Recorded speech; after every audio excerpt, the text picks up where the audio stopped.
Subscribe कीजिए news reaction channel को और प्रेस कीजिए नोटिफिकेशन बेल को ताकि आप पास के लेटेस्ट न्यूज अपडेट्स सबसे पहले।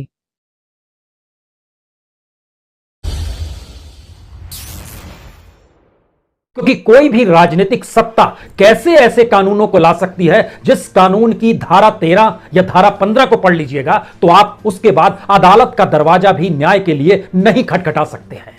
तो फिर इन मौतों का जिक्र हम आपसे क्यों कर रहे हैं? जिस देश के भीतर में अदालत और सरकार दोनों ही नागरिकों की नहीं सुने तो फिर सिर्फ आंखों में आंसू होंगे, एक रुदन होगी।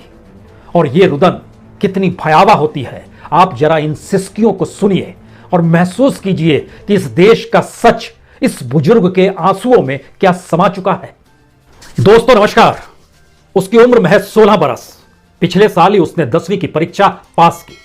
मां बाप चाहते थे कि ऊंची पढ़ाई करे और उसके बाद विदेश चला जाए। वहां जो भी कमाएगा उसका कुछ हिस्सा अपने परिवार को भेजे जिससे यहां पर कमजोर घर की दीवारों को मजबूत किया जा सके, और कुछ कमाई होगी तो ट्रैक्टर भी खरीद के ले आएंगे। एक दूसरा शख्स, इसकी उम्र 75 बरस, बेटे की उम्र 54 बरस, बेटे के बेटे की उम्र लगभग 18 बरस। पोता 12वीं की परीक्षा पास कर चुका है। दादा चाहते थे वह भी विदेश चला जाए, पढ़ाई करे और वहां पढ़ने के बाद जो भी कमाए उसके जरिए अपने गांव की जमीन को और उन्नत बनाए। इस देश को लेकर उनके भीतर की महक लगातार बरकरार रहे, यह चाहत चाहे 57 बरस के किसी दूसरे शख्स की हो या 45 बरस के किसी तीसरे शख्स की हो। लेकिन संयोग से जिस जिस उम्र के लोगों का जिक्र हम आपसे कर रहे हैं वह सभी मर चुके हैं, और मरे भी दिल्ली की सीमा पर पंजाब से निकलकर पहुंचने की दिशा में मौत हुई है। कोई बीमारी से मर गया, किसी ने खुदकुशी कर ली, कोई दुर्घटना में मर गया, किसी को ठंड ने मार दिया। क्या करेंगे आप? यह देश के भीतर की एक ऐसी परिस्थितियां हैं जिसमें इस देश में लगता है कि कृषि सुधार की जरूरत कतई नहीं है। इस देश के तो पॉलिटिकल रिफॉर्म की जरूरत है। आमूल चूल तरीके से इस देश की पूरी राजनीतिक व्यवस्था को बदलने की जरूरत है। क्योंकि यहाँ हमारी कोई नहीं सुनता, यहाँ कोर्ट भी नहीं सुनती, यहाँ सरकार भी नहीं सुनती। इस देश में हमारी किसी को चिंता नहीं, देश की मर रहे हैं गरीब लोग, भूख से मर रहे हैं, तड़प तड़प के मर रहे हैं, किसी को चिंता नहीं है हमारी। न सरकार सुनती है न कोर्ट सुनती है। यह शख्स यूं ही नहीं रो रहा है। यह शख्स जानता है जिस जगह से वो आया है वहां पर बड़ी तादाद में लोग इस बात का इंतजार कर रहे हैं कि दिल्ली से लौटेंगे तो यह कहते हुए लौटेंगे कि हमने हक की लड़ाई जीत ली है, हमें हक मिल गया है, यह सरकार हमारी है, इस देश के भीतर में अदालतें हमारी हैं। क्योंकि एक लंबी फेरिस्त है। 33 किसान, 33 परिवार, 33 युवा, 33 बुजुर्ग, जिसे जहां जिस रूप में आपको फिट करना है कर लीजिए। लेकिन सच यही है कि बीते 25 दिनों में 33 किसान परिवार इस दौर में अपने परिजनों को गंवा चुके हैं, और वह किसी पंजाब के बड़े शहर नहीं बल्कि छोटे छोटे पिंड से आते हैं। हर तबके के युवा भी उसमें हैं, उसमें बुजुर्ग भी हैं, उसमें पिता बन चुके नवविवाहित दंपत्ति होने वाले शख्स, उसकी भी पहचान है। जरा इन तस्वीरों को अब एक नजर से देखना शुरू कीजिएगा और जरा समझना शुरू कीजिएगा कि क्या वाकई इतनी मौतों के बाद, और ये मौतें अगर पंजाब के किसानों के आंदोलन के साथ बढ़ती चली गई तो स्थितियां इस देश के भीतर में कितनी विकट होगी। जरा इन तस्वीरों को देखिए और उस बुजुर्ग के उन आंसुओं को याद कर लीजिए जो कह रहा था, ना तो अदालत हमारी, ना सरकार हमारी, हम क्या करें। तो जाइए जरा पहले इन नामों को देखिए। जयसिंह की उम्र 37 बरस, ये भटिंडा के हैं, और भटिंडा के ही जतिंदर सिंह जिनकी उम्र महज 26 बरस, समाना के भीम सिंह 40 बरस की उम्र, और नवा शहर के गुरप्रीत सिंह उम्र 21 बरस। सभी आंदोलन के लिए निकले। कोई दुर्घटना में मरा, कोई बीमारी में मरा, किसी को ठंड लग गई, किसी ने खुदकुशी कर ली। इस फहरिस्त में गुरप्रीत सिंह देखिए, ये सानौर के हैं। गुरजिंदर सिंह महज 16 बरस की उम्र, गढ़शंकर से आते हैं। गज्जान सिंह 60 बरस की उम्र, और यह समराला से आते हैं। इसके बाद देखिए गुरजंट सिंह मानसा से आते हैं। यतजिंदर सिंह की उम्र 31 बरस, पायल से आते हैं। सुरेंद्र सिंह नवा शहर के हैं। रविंदर पाल ये खन्ना के आते हैं। इन सभी की मौत हो चली है। ये सभी आंदोलन में शरीक होने निकले थे, और ये फहरिस्त रुकती नहीं है। मोगा के मेवा सिंह उम्र 45 बरस, लुधियाना के भाग सिंह उम्र 75 बरस। इनका तो पोता भी आंदोलन के लिए निकल पड़ा, वह भी संघर्ष में शामिल है।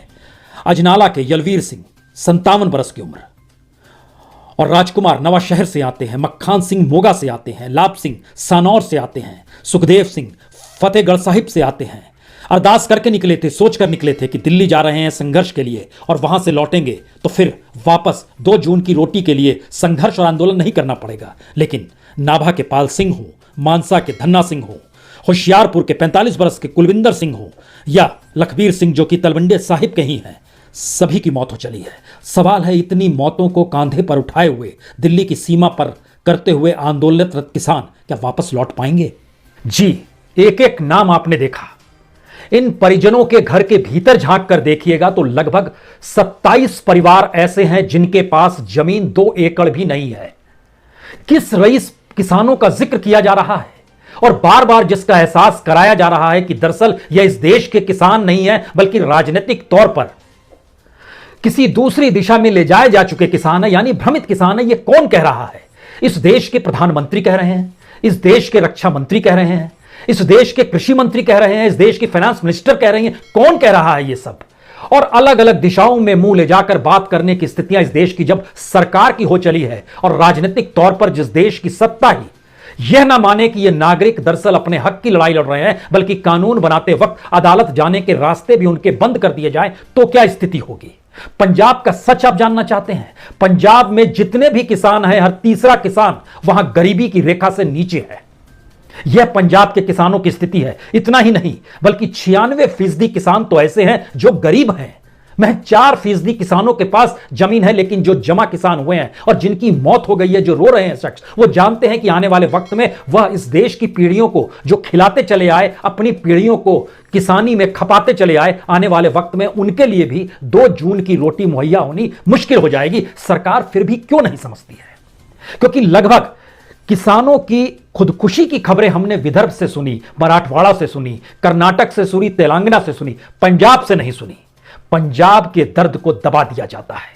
पंजाब की सियासत ने बार बार रेड कारपेट पंजाब की हरित क्रांति या ग्रीन रेवोल्यूशन के नाम पर खूब किया है, लेकिन 21वीं सदी में यानी सन 2000 से लेकर 2020 तक लगभग 20,000 से ज्यादा किसानों और मजदूरों ने पंजाब के खुदकुशी की है। और यह डाटा जो है, जो हम आपको जानकारी दे रहे हैं, यह 3 डाटाओं से प्रभावित है। एक तो पंजाब की अपनी जो फाइनेंस मिनिस्ट्री है उसका डाटा है, जो इस भारत सरकार की एनसीआरबी है उसका डाटा है, और पंजाब की 3 यूनिवर्सिटी ने जो रिसर्च और सर्वे किया है उसका डाटा जब आप मिलाइएगा तो हर बरस लगभग औसत 1000 किसान मजदूर पंजाब का भी खुदकुशी करता है। लेकिन यह बात दिल्ली में बैठी हुई सरकार के कानों में जूं नहीं रेंगेगी। वो नहीं समझ पा रही है कि क्या दर्द लिए हुए आंदोलन करने वाले सर्द हवाओं के बीच दिल्ली के मचान पर आकर बैठ गए हैं, और वो लौटे तो कैसे लौटे।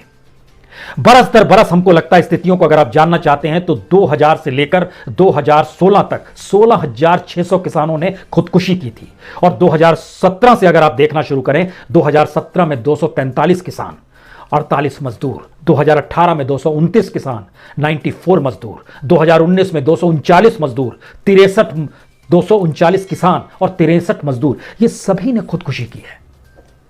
इन खुदकुशी के पीछे की परिस्थितियों को जब जांचिएगा तो वो कर्ज में डूबी हुई स्थिति है। फसल के बर्बाद होने पर बीमा तो दूर की बात है, कोई राहत नहीं मिलती है, और इस दौर में जो लागत मूल्य थी वो लगातार बढ़ती चली जा रही है। तो फिर एमएसपी तो दूर की गोटी है, एमएसपी से भी कम कीमत में अनाज बिकने और बेचने की स्थिति में पंजाब के बहुतेरे किसान नहीं आ पा रहे हैं। इस देश के भीतर समाहित करके अगर आप पंजाब के किसानों को देखते हैं और इस देश को पंजाब के किसानों से अलग बांट देना चाहते हैं तो यह सियासत तो राजनीति ने खूब की है। लेकिन इस देश के भीतर में वाकई इस राजनीति को बदलने की स्थिति अब पैदा हो रही है। तो क्या किसान, इस देश का किसान अगुवाई करने को तैयार नहीं होगा? क्या इस देश के किसान को अब इस देश की राजनीतिक व्यवस्था को ही परिवर्तित करने की दिशा में नहीं बढ़ जाना चाहिए? लेकिन पहली बार इस देश में एक उम्मीद जगी है। इसलिए इस बुजुर्ग के रुदन के साथ अगर आपको जुड़ना है तो इस एहसास को जुड़ना है कि दरअसल चीजों को बदलना है। अब सवाल घर लौटने का नहीं है, सवाल अब उसके आगे की परिस्थितियों का है, क्योंकि सत्ता ने तो पूंजी की गुलामी कर ली है और उसकी राजनीतिक सत्ता पूंजी के आश्रय ही बनी रहेगी। इसके भी वह उपाय लगातार खोज रही है, कभी बहका रही है, कभी कुछ घूस देती है, कभी किसी को कुछ देती है, कभी किसी के करप्शन को ढक लेती है, कभी किसी को शामिल कर लेती है अपनी। यह राजनीतिक सत्ता की फितरत हो चली है, लेकिन जनता की यह फितरत कहीं नहीं है और कतई नहीं है। जनता के भीतर वो आग धीरे धीरे ही जागेगी, और इस देश के भीतर में जो अलग अलग मुद्दे बिखरे पड़े हैं ना, आने वाले वक्त में ये किसानों के बीच आकर वह अपने मुद्दों का भी इजहार करेंगे। इंतजार कीजिए, चंद दिन और इंतजार कीजिए, क्योंकि स्थिति इस देश के भीतर में जब आपका जीएसटी कैलकुलेशन है वो डगमगा चुका है, डिसइन्वेस्टमेंट आपका हो नहीं पा रहा है, जो इनकम टैक्स लोग देते हैं वह भी कम हो गया है, आप जो सेस लेते रहे हैं उसके टैक्स की मार से लोग परेशान हैं, पेट्रोल डीजल की कीमत लगातार बढ़ती चली जा रही है, स्थितियां जब इस रूप में नाजुक होती चली जा रही है तो सरकार बहलाएगी, फुसलाएगी। सवाल यह नहीं है कि आप कभी गुजरात के किसानों से बात करते हैं और उन किसानों के जरिए इस मैसेज को देते हैं कि हमने तो यहां के सिख किसानों से बात की, या फिर मध्य प्रदेश में पंचायतों में बात की, या फिर हम कहीं गुरुद्वारे में ही चले गए। देखिए, यह स्थितियों से काम इस देश के भीतर में सियासी तिकड़मों से काम नहीं चलेगा। पहली बार किसानों के पास भी एक मौका है कि वह इस देश की अगुवाई, इस देश की राजनीतिक व्यवस्था में आमूलचूल परिवर्तन करने के लिए करें आप, क्योंकि राजनीतिक शून्यता ने ही इस किसानों की दर्द को और ज्यादा त्रासदीदायक बना दिया है। 3 बातें आखिर में। पहली बात, इस देश के भीतर में जितनी समस्याओं से हर समुदाय जुड़ रहा है उसको अब हर समुदाय के दूसरे समुदाय के संकटों से गुजरना होगा, चाहे वो डिग्रीधारी बेरोजगार हो, चाहे वो किसान हो, चाहे शिक्षक की नियुक्ति के लिए इंतजार करता हुआ शख्स हो, चाहे वो रेलवे का पर्चा भरने के बाद परीक्षा का इंतजार कर रहा हो। स्थिति अनुकूल नहीं होगी, सबको एक साथ आना पड़ेगा। दूसरी बात, इस देश में जनता को ही विपक्ष की भूमिका लेनी होगी, पॉलिटिकल पार्टीज विपक्ष के तौर पर बिल्कुल नहीं होगी। और तीसरी सबसे महत्वपूर्ण बात, ऐसे आंदोलनों को जिलाए रखने के लिए और इस आंदोलन को ही देश में कन्वर्ट कर देने के लिए लोगों की सहभागिता और सरोकार दिली तौर पर हो, फिजिकली हो ना हो, लेकिन धीरे धीरे चीजें जुड़ेंगी, क्योंकि क्राइसिस बड़ा हो रहा है और सरकार जिस रास्ते चल पड़ी है उस रास्ते में वो बंद गली के आखिरी मकान पर जब पहुंचेगी तो वहां इस देश का नागरिक खड़े होकर उनसे न्याय नहीं मांगेगा, बल्कि वो न्याय करने की परिस्थितियों में आ जाएगा। बस इंतजार कीजिए। बहुत बहुत शुक्रिया, बहुत बहुत शुक्रिया। सब्सक्राइब कीजिए न्यूज रिएक्शन चैनल को और प्रेस कीजिए नोटिफिकेशन बेल को ताकि आप पास के लेटेस्ट न्यूज अपडेट्स सबसे पहले